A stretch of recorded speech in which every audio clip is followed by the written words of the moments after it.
Bom dia, pessoal. Professor AJ, vamos trabalhar hoje com as turmas de primeiro ano, com a questão dos gêneros literários. Estamos todos bem? Estamos todos tranquilos nas nossas residências em segurança? É isso aí, galera. Temos que colaborar, né? Gente, a literatura ela é dividida em gêneros. Mas por que divisão em gêneros? Você já imaginou um pacote literário num bloco só? O quanto isso ficaria difícil para se entender. Então é preciso que se faça uma especificação, ou seja, uma divisão em pequenos blocos para melhor se entender a literatura. E os gêneros literários, portanto, eles são divididos em gênero lírico, o gênero épico, o narrativo e o dramático, tá certo? Esses gêneros, eles servem como referência para você entender a aplicabilidade de cada texto literário. Por exemplo, você já imaginaria, eu acho que talvez você pense até que seja impossível, você passar um ano inteiro ouvindo uma única música? Você já imaginou uma situação dessa, o quanto seria maçante? Mas existe, gente, tá? Existe uma música feita há muito tempo atrás, ainda no finalzinho do século XX para início do século XXI, em que o autor da música ela fez uma metrificação indefinida. E hoje essa música está sendo estudada pelas universidades mais importantes na área de artes, para entender o que o rapaz fez. Olha como seria difícil entender a literatura se ela fosse um único gênero de uma única forma infinita, tá bom? Vamos começar a trabalhar a questão dos gêneros com o gênero lírico. Mas por que começar o lírico? Por que começar com a lírica? Bom, primeiro vamos entender o que é o lírico. O lírico é tudo aquilo que estava envolvendo o eu, o sentimento, tá? O sentimento de quem externa uma mensagem. A palavra lírico, o gênero lírico, veio de lírica. E a lírica ela tem origem na palavra lira, que era uma espécie de uma harpa, um instrumento de corda. Mas por que utilizar a lira como referência para se denominar um gênero literário? Porque não é música, é poesia, é conto, é romance, enfim, é escrita. Não é bem assim.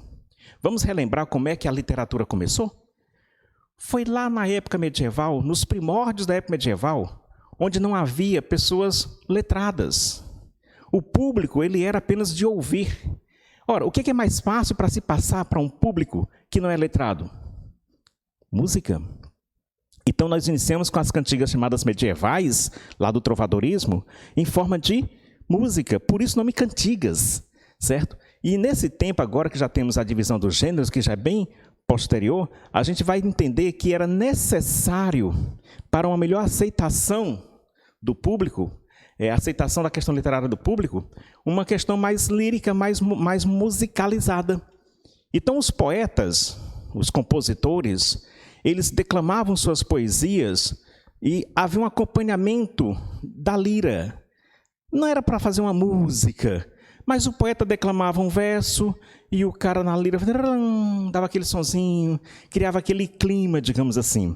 E isso agradou aos públicos nobres, né? Agradou a nobreza. Então isso terminou se espalhando por toda a Europa, tá? Por isso o nome lírico para o primeiro gênero da literatura, porque eram poesias declamadas, mas com acompanhamento de um instrumento musical de corda, que naquela época era chamada de lira, ok? Creio que vocês devam conhecer. Nosso material, inclusive, tem até uma fotozinha de uma lira para você acompanhar direitinho, tá bom?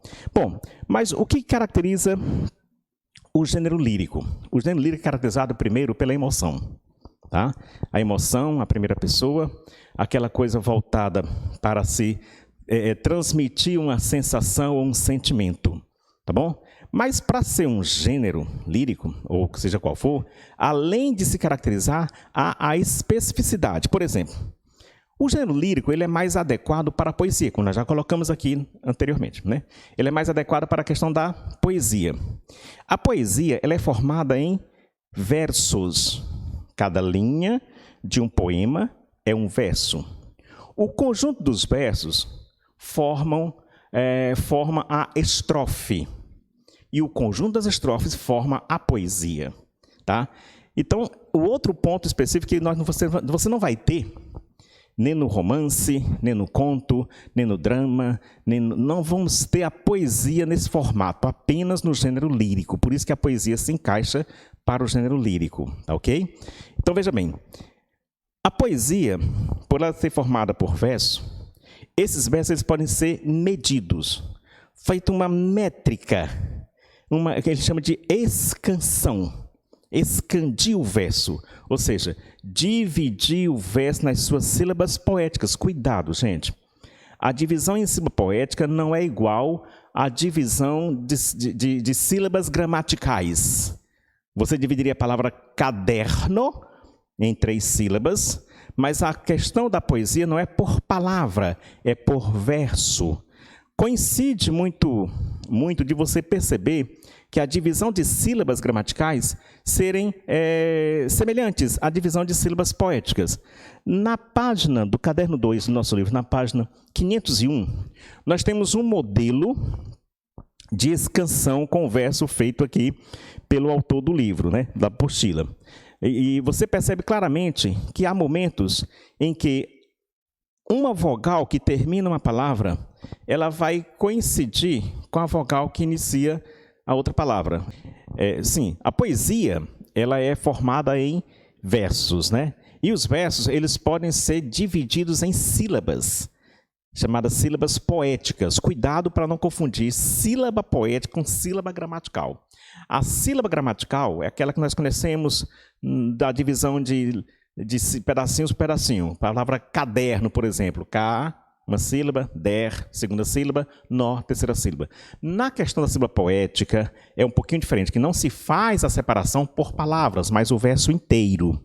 E aí, coincidentemente, algumas palavras elas vão ficar na divisão muito igual, semelhante mesmo, à divisão de uma separação silábica gramatical. Tá?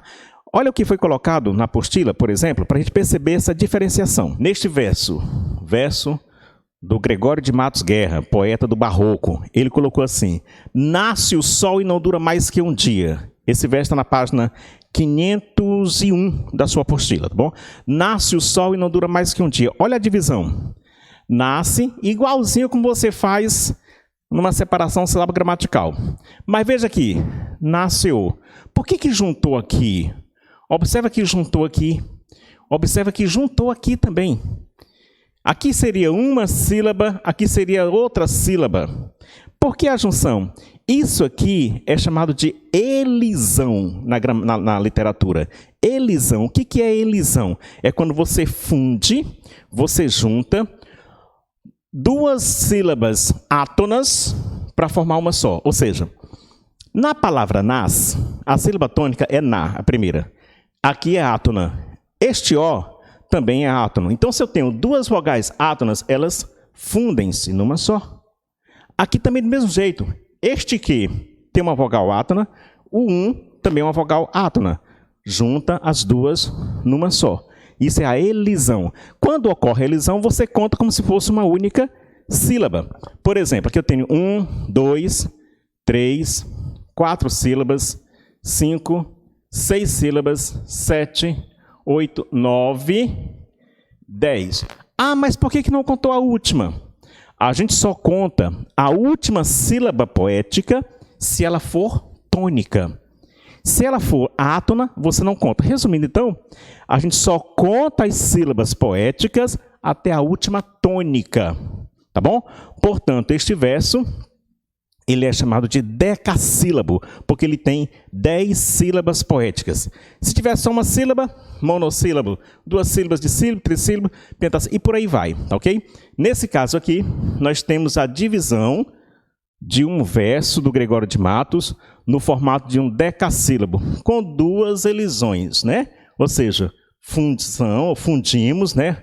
Fundimos aqui, juntamos 2 vogais átonas, e aqui também a gente junta 2 vogais átonas. Isso é a elisão. A lírica, por ser trabalhada com formato de poesia, também tem as rimas, né? O que é uma rima? A rima é quando você tem aquela semelhança sonora no final dos versos. Tipo aqui, a palavra dia poderia rimar com alegria, certo? Então isso é uma rima. Existem poemas em que os versos não têm rima entre si. Não tem rima, é chamado de versos brancos. Não há rima, tá? Não há rima, versos brancos. Já os versos livres é quando nem todos os versos do poema tem a mesma quantidade de sílabas. Por exemplo, esse poema do Gregório, né, com o poema completo, que você tem no seu livro, ele vai ter todos 10 sílabas. Então, é realmente um poema decassílabo. Mas existem poemas que um verso tem 10 sílabas, o outro tem 12, o outro verso tem 5. É chamado de verso livre, ok? Então, assim, alguns alunos confundem o verso branco com o verso livre. Não. O verso branco são aqueles poemas que têm os seus versos que não necessariamente têm rimas entre si. E o verso livre é quando não obedece a essa estrofação, ou seja, essa contagem de sílabas, tá ok? Ainda na questão da lírica, a gente percebe que, por ser poesia, e está muito voltado à questão de musicalidade, as figuras que se percebe com mais facilidade, com mais intensidade, com mais frequência na lira, no gênero lírico, é a onomatopeia, a aliteração e a assonância, que são as figuras sonoras. A assonância é quando há repetição de vogais e a aliteração quando há repetição de consoantes. Já a onomatopeia é quando procura representar os sons do ambiente, sons do espaço, tá ok? Beleza? Isso seria a questão do gênero lírico. Bom, mas além do lírico, a literatura também trabalha, e a gente vai aprofundar em um outro momento, o gênero épico, tá bom? O que seria o épico? Por que épico? Vocês já perceberam que as pessoas dizem, não, olha, foi épico isso aqui, aquele jogo do Flamengo, do Botafogo, do Ceará, do Brasil, foi épico. O que isso quer dizer? Aquilo que é marcante, aquilo que foi intenso, aquilo que tem intensidade, que traz uma emoção forte, não por ser uma emoção de sentimento pessoal, mas a emoção que mexe com um grupo, com um conjunto. Toda épica procura trabalhar um conjunto, um sentimento em conjunto. Por exemplo, nós temos épicos clássicos na literatura, como Odisseia, por exemplo, a mexer com toda a questão dos gregos ali. Hoje nós temos épicos modernos, né? Por incrível que pareça, mas você pega um Batman, um personagem infantil, um personagem de quadrinho, épico. Mas por que Batman vai ser épico?